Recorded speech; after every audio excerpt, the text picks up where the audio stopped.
Well, Oklahoma, as we know, had a big game this weekend. Game day was awesome. You guys answered T's prayer and actually, request that we show up and show out. They looked great. They looked, the fans were awesome. I was excited to see how early the student section got there. Mm-hmm.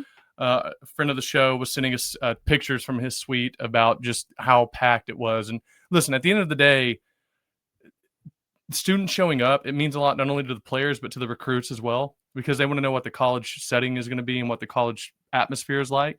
And when the student section does what they did like Saturday, now granted, like you make the point in basketball all the time, win games and students will show up. Yeah.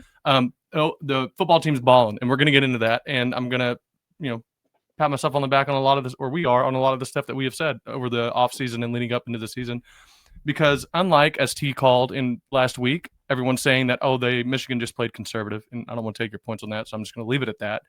We know they didn't, and T has some points on that. But like we said, Oklahoma wins their game against Michigan on College game day. Last point about that, by the way, $300,000 of Pat McAfee's money going to $400,000 to charity, $200,000 going to that young kid for splicing or for dicing. He set the tone for the day. We can just all applaud Jack.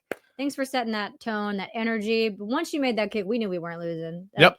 We knew the mojo was set. So that was really exciting. Yep. Also, I want to say I was very impressed with the amount of tailgating that I saw. Oh, the yeah. North Oval was way better than I expected it to be. I mean, truly. And we went to Ole Miss. We saw the Grove, which it's incredible too.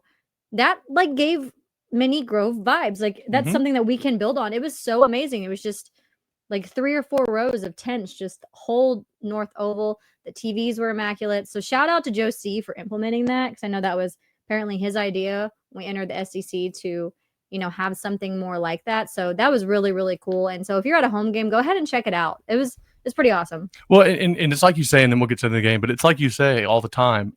Listen, the fans make the experience. I don't care if we're playing, banjo music during the games or before them. Fans make the experience, so go make it fun and, make people want to be there. And the more people that get there, the better the atmosphere will be.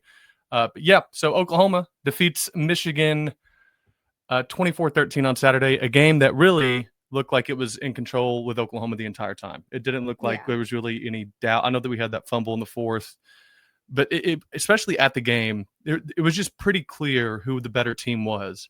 And it didn't seem like there was ever, at least maybe ignorance on our part or foolish belief, but I never thought at any point really we're going to lose this game.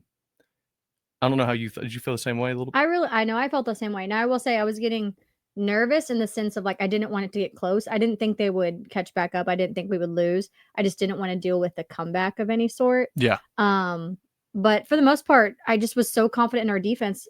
I was like, they're not going to let them score. So even if we don't score another point, I feel pretty confident.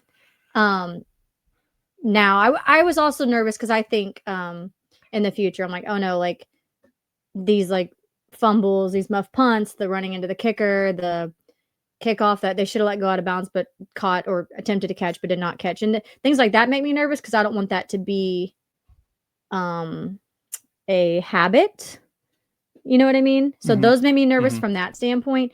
But I feel like never at any point during the game did I think that they were going to lose. Right. I just didn't want them to get complacent. I wanted more.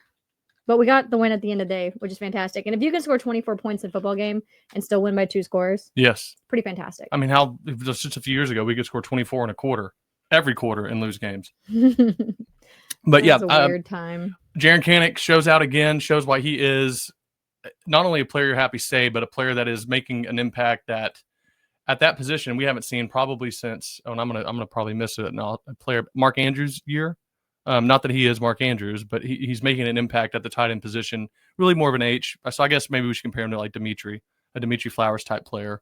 But he is obviously becoming a game changer and becoming a guy that Mateer obviously trusts.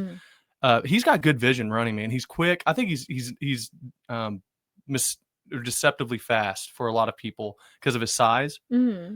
And I think whenever people see that, his running ability, especially in game, and I thought it caught a couple Michigan players off. And then he runs with so much power. Right. He ran over a safety towards the end of the game, and he got a big first down or big completion and ran. And he continues to show some things. Huge blocks for sure.